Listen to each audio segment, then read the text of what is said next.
Hi, I'm Scott. Nice to meet everybody. So I was going through last night over a pint, and I realized that it doesn't matter if I'm excited about India. I need you guys to be excited about India. So I threw out my entire deck. I rebuilt it all last night, so it's going to be a little basic, but I focused on things that are important. So I'll go through this. I'll leave a lot of time for QA at the end. But again, it's important that you guys understand the excitement and why I'm excited, the whitest person in Seattle, to go to India for 3 weeks and learn about this stuff and bring it to you. So again, I'm Scott. I've had I've had 15 years in the industry. I've had the opportunity to work with some of the best teams in mobile, both on the platform, development, and then aggregation. Disney, Playphone, Gung Ho, OpenFaint, Gree, T-Mobile. Basically anybody that's kind of disrupting the industry, I've had a chance to really work with. I've been very blessed. India, why? Why should you care? Why should anybody care? Right now it's, we look at China, we look at the US, we look at the UK. The monetization numbers aren't there traditionally, so people traditionally say, yeah, there's a lot of people, but who cares? What's that going to do for me? What's that going to do for me as a game developer? I want to talk to you guys about this because I think it's interesting. It's interesting enough that I made the trip down to India, spent 3 weeks there, learned the culture, and understand why people can't make money in India, even though it is possible. India is all about growth. India is going to see growth that's been unprecedented. Last time that you see something similar to this was in 2006 China with PC gaming. All of a sudden it'll go here, here, here, skyrocket, goes crazy. Right now there's 1.3 billion people in India. The growth rate is 1.17 annually. That's enormous. It's going to pass China as far as the most populated country by 2024. So combine that with an ecosystem that's almost all mobile. Consoles, PCs, very, very small, maybe 20%, and actually shrinking. 77% of the people, that 1.3 billion people in India, 77% have a current mobile subscription.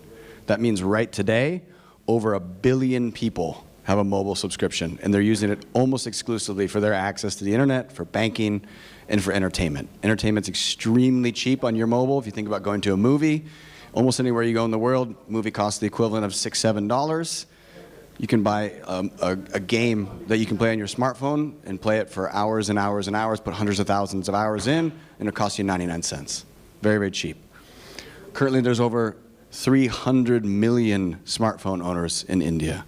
That shipment number grew by 18% in 2016. To put this in perspective, the global market grew 3%. 18 versus 3, and you've got 1 billion people.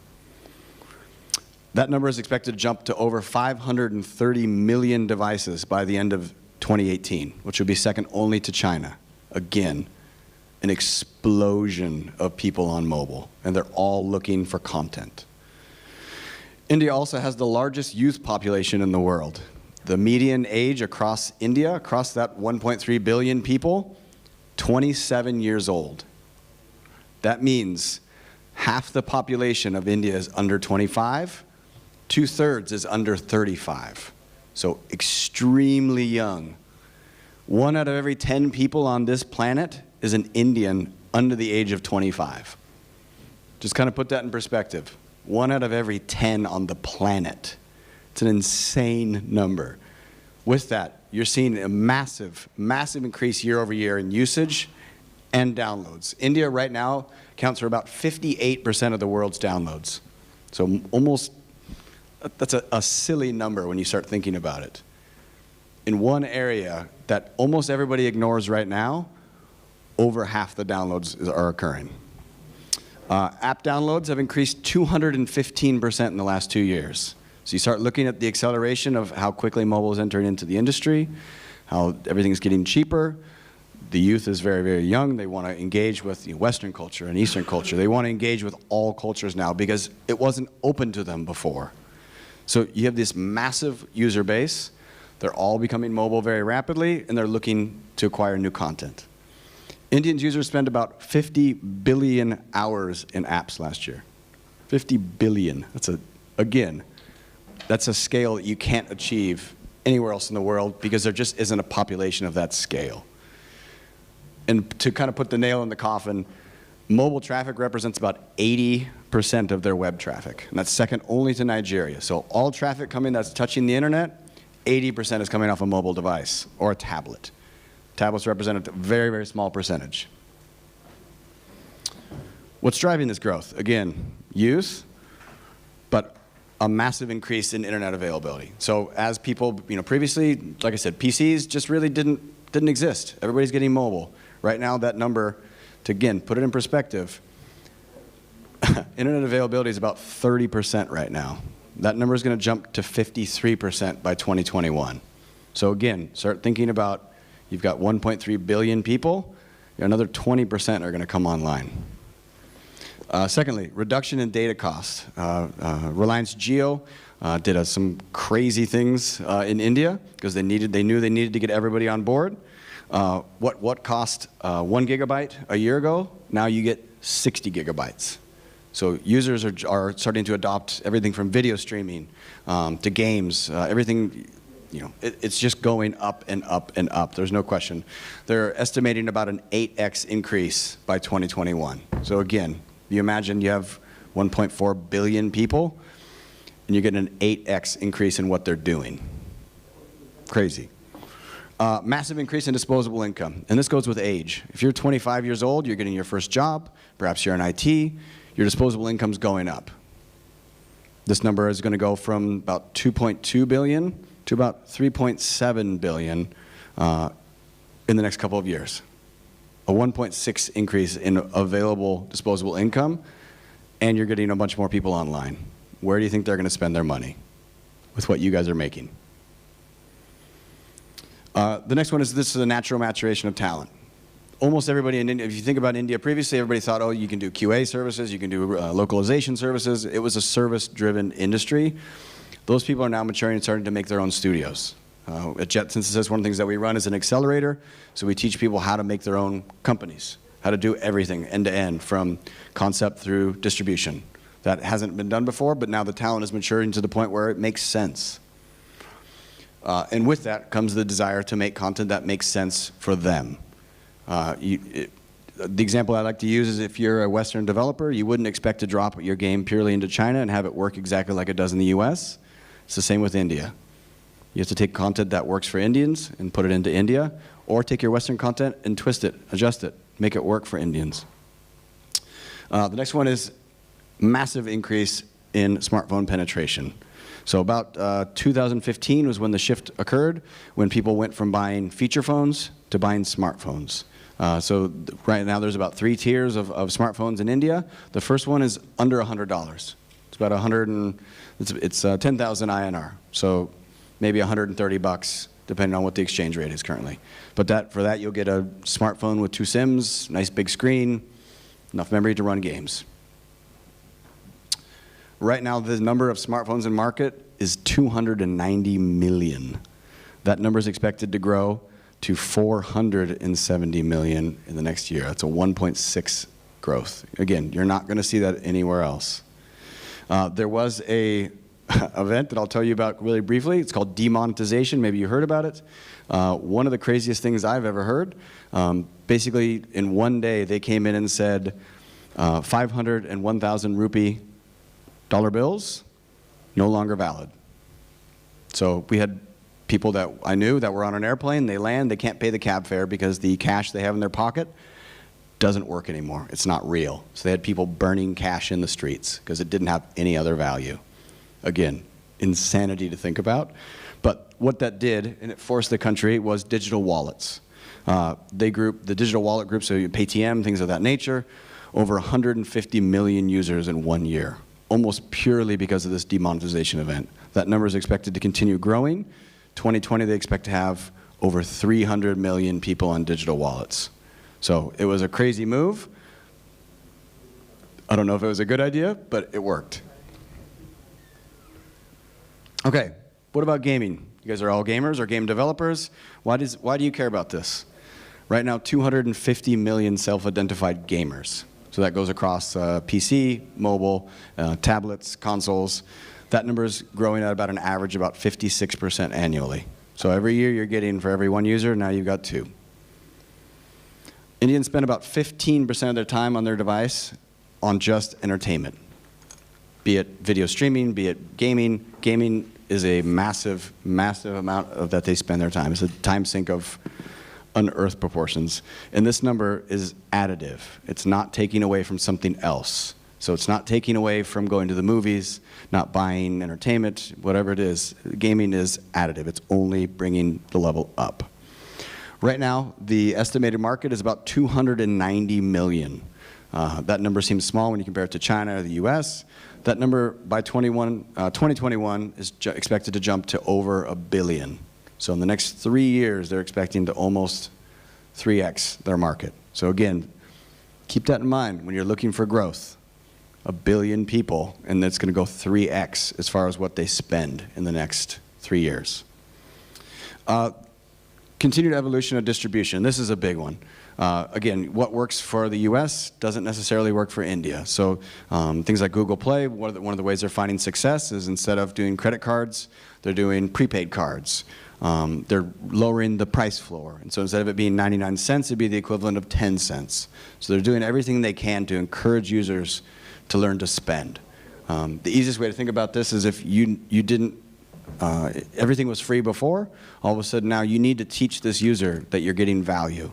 And I'll speak to this a little bit later with some numbers around free-to-play and premium. But the short version is don't go premium in India. It doesn't work. It will never work. The last one is the evolution of the mindset. And I spoke this a little bit earlier. With kind of the youth maturing, this is the only entertainment they know. They never bought consoles. They never bought PCs. There's a very, very small number of PC players, but the majority are on mobile. But again, value. And kind of spoke premium versus free play. 81% of non-players right now, the reason that they say they don't pay for a game is because they can either get a free substitute. They think that the price is too high because they're trying to do price matching against the rest of the world. Or they just feel like it doesn't have any value. They just feel like they're not getting their money's worth. The breakdown between free-to-play represents about 392 million downloads and about 19.6 million. Premium represents 231,000 downloads. So almost 400 million or 230,000. So again, if you're a premium developer, I strongly suggest you figure out a free-to-play mechanic, a try before you buy mechanic, something of that nature. You need to communicate value early on and very often. The top 100 freemium games represents 22x the revenue that the top 100 premium games represent. So again, if you're a premium developer, might be a good idea to start looking at some free-to-play mechanics. Esports.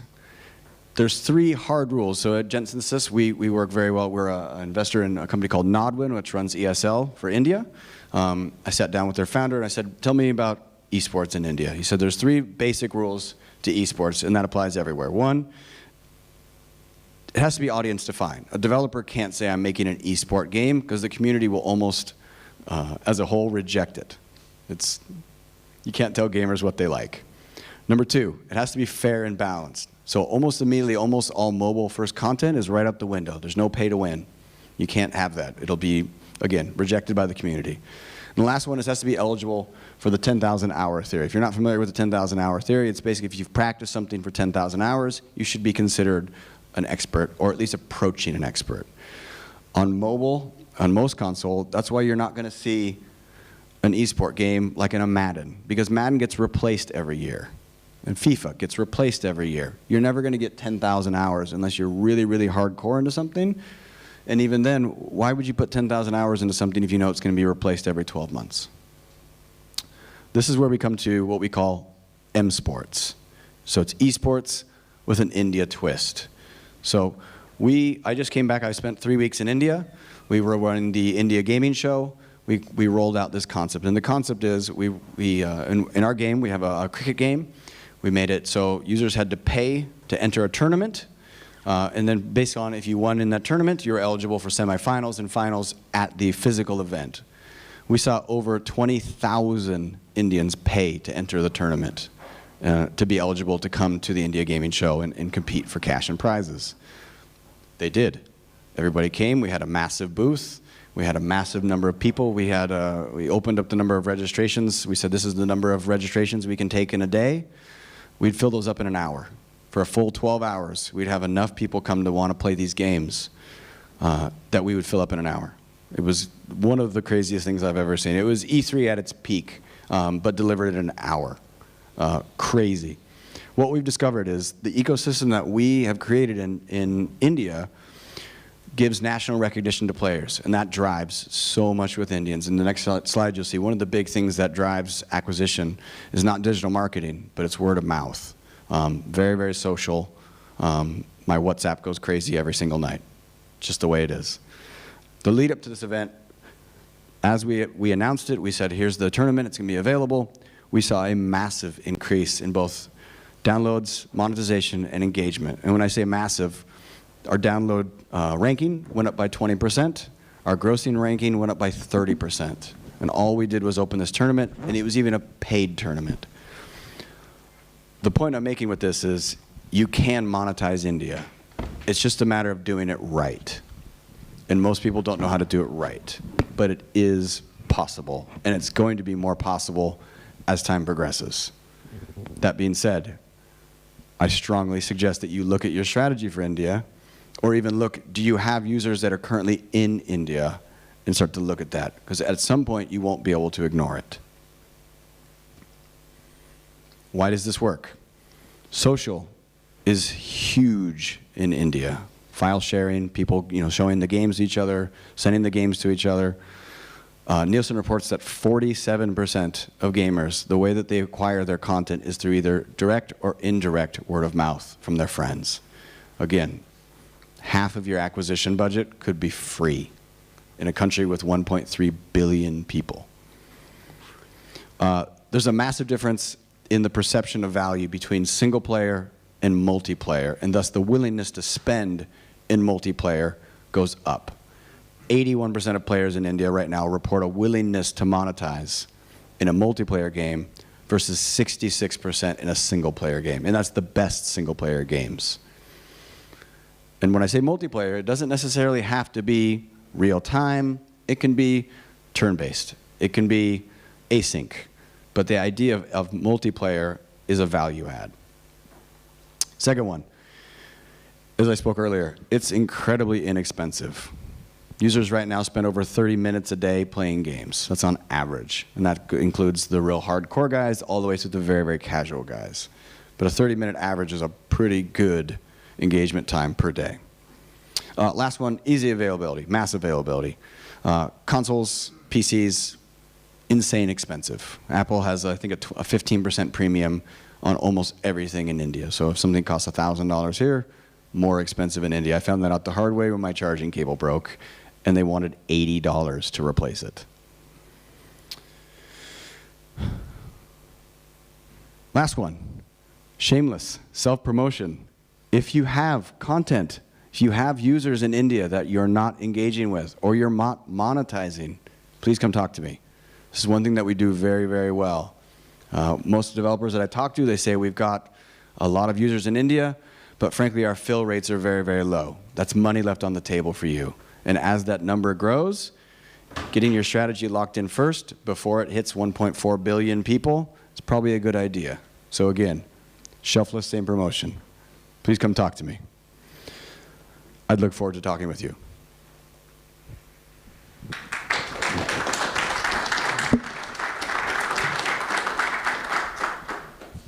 What can I tell you about India? Who has a question?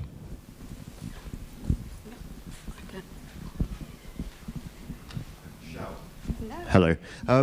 Do you have any insight into the platform breakdown? Very top line, Android, Google. Google Play. All over. It's, if I had to put a number on, I'd say upper 90s. Okay. Apple just doesn't exist, and I think if you ask me, I think Apple, it will probably pull out of the market within 5 years if they can't adjust their strategy. Because right now, they just don't exist.